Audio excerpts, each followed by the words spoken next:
जो लोग रिकॉर्डिंग सुन रहे हैं, रिसेप्शन पे जाके सब्जेक्टिव शीट नंबर 12 के सॉल्यूशन लो। सब्जेक्टिव शीट नंबर 12 के सॉल्यूशन, ये 12 नंबर है, गलती से 17 लगा हुआ है, ये 17 ये करेक्शन करो या 12 करो, पर कंप्यूटर में नंबरिंग इसका 12 है, तो आप प्रिंट आउट 12 का लें। ठीक, तो 12 शीट का पहला क्वेश्चन है, 3 सेल्स हैं आपके पास, 3 cells of EMF 2, 1.8 and 1.5 are connected in series, और सही कनेक्ट किया जाएगा plus minus plus minus plus minus, having internal resistance 0.05, 0.7 and 1 respectively. If the battery is connected to external resistance 4 ohm, external, एक low resistance M metre, कह रहे M metre की reading बताओ क्या होगी, तो डायग्राम खुद ही बनाना है। टोटल ईएमएफ सीरीज में क्या करते हैं बोलो, E1 plus E2 plus E3, तो 2 प्लस 1.8 प्लस 1.5 5.3, और total resistance sum of external and internal, external कितनी है 4, इंटरनल कितनी है दिस दिस एंड दिस, तो इसमें करेक्शन करना यार, टोटल रेजिस्टेंस में 4 लिखो, 4 प्लस दिस थिंग, 4 लिखना भूल गया, लिखो 4 प्लस इंटरनल, यहां पर 4 प्लस कर लेना, क्योंकि टोटल रेजिस्टेंस में एक्सटर्नल 4 है, इंटरनल में ये 3 है, समझ में आ रहा है यहां तक, तो टोटल सम क्या आएगा 5.75, तो टोटल करंट क्या आएगा, total EMF by total resistance answer. तो इजी है, समझ में आ रहा है सीरीज का फॉर्मूला कैसे लगेगा। इसी का सेकंड पार्ट है कि अगर ये पैरेलल में कनेक्टेड होते तो 3 सेल में जब करंट निकलता I1 I2 I3 अलग अलग करंट जाता, तो क्या कोई इसका शॉर्टकट है, नहीं, इंडिविजुअल करंट निकालने का कोई शॉर्टकट नहीं है, इसके लिए हमेशा किरचॉफ लॉ ही लगाना पड़ता है।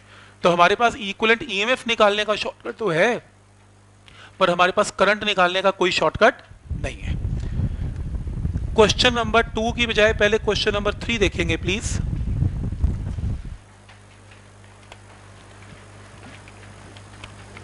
फोर आइडेंटिकल सेल्स हैं, बिल्कुल आइडेंटिकल्स हैं, 2 वोल्ट की ईएमएफ है, 2-2 वोल्ट के, are joined in parallel, external circuit containing 15 ohm resistor joined in parallel, 4 cell parallel में है, ईएमएफ 2 वोल्ट है, और ये फर्दर एक्सटर्नल के साथ कनेक्टेड है, 15-15 connected in parallel. Terminal voltage of this cell, वैसे तो ईएमएफ 2 वोल्ट है, पर जब इनमें से करंट बाहर निकलेगा तो वोल्टेज 2 नहीं आएगी, 2 से कम आएगी, उसको क्या बोलते हैं, टर्मिनल पोटेंशियल डिफरेंस, और जो कि कितना गिवन है 1.6। टर्मिनल का सिंबल क्या होता है V, ईएमएफ 2 है, टर्मिनल V है, गिवन है। आपको इंटरनल रेजिस्टेंस निकालनी है सेल का, क्या होगा, पहले तो एक काम करो, 4 सेल नहीं अच्छे लगते, 4 की जगह 1 बनाओ, तो एक सेल की इक्विवेलेंट ईएमएफ क्या होगी, E1 R1 E2 R2 E3 R3 E4 R4, 1/R1 1/R2 1/R3 1/R4। Solve करेंगे, आंसर पता है क्या आएगा, E। एक शॉर्टकट सुनो, अगर आइडेंटिकल सेल है और 50 सेल्स है, 50 सेल्स है, आइडेंटिकल है, E और R बराबर है, तो 50 बार फॉर्मूला मत लगाना, आंसर E बोल देना, आंसर E ही रहेगा। जब सॉल्व करेंगे ना तो आंसर सेम आएगा, कर लेना सॉल्व। कहने का मतलब जितने मर्जी आइडेंटिकल सेल पैरेलल में आ जाएंगे, E सेम रहेगा, लेकिन अगर कल को उसने E की वैल्यू चेंज कर दी, फिर आपको सॉल्व करना पड़ेगा। तो आइडेंटिकल में केस क्लियर रहेगा, रेजिस्टेंस नहीं, रेजिस्टेंस में छोटे r सब पैरेलल में है, तो 1 बाई इक्विवेलेंट रेजिस्टेंस इंटरनल क्या आएगी, 1/R 1/R 1/R 1/R R/4।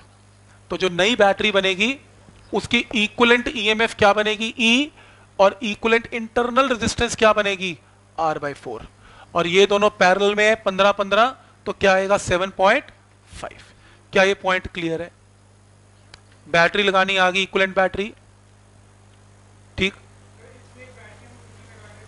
अगर बैटरी उल्टी लगेगी, जो उल्टी बैटरी लगाएगा वो साइन माइनस करेगा, जो बैटरी उल्टी लगेगी वो माइनस के साथ जाएगी, वैल्यूज कटेंगी।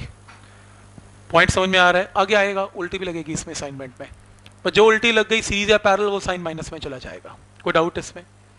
तो अब ये वैल्यू आ गई, मेरे को ये समझ में आता है लास्ट लेक्चर से, इस सेल की इंटरनल रेजिस्टेंस निकालने का फॉर्मूला क्या था, internal resistance is external resistance into EMF by terminal potential difference -1।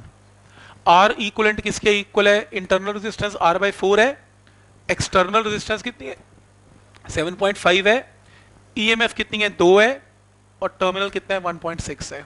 Solve करके क्या आ जाएगा, स्मॉल आर आ जाएगा।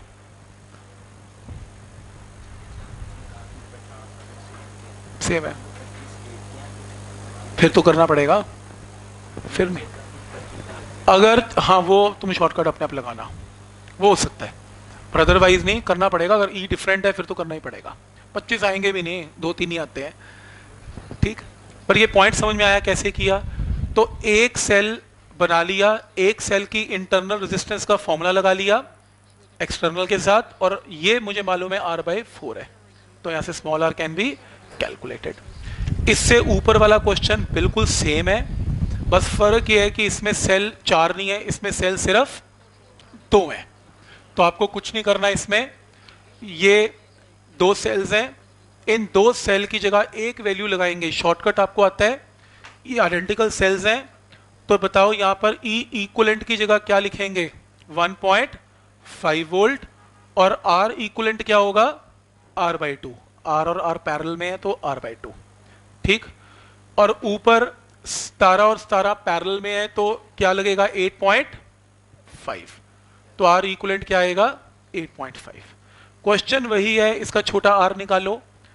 इंटरनल रेजिस्टेंस का फॉर्मूला बोलो क्या होता है, R equivalent is equal to external resistance E/V minus 1।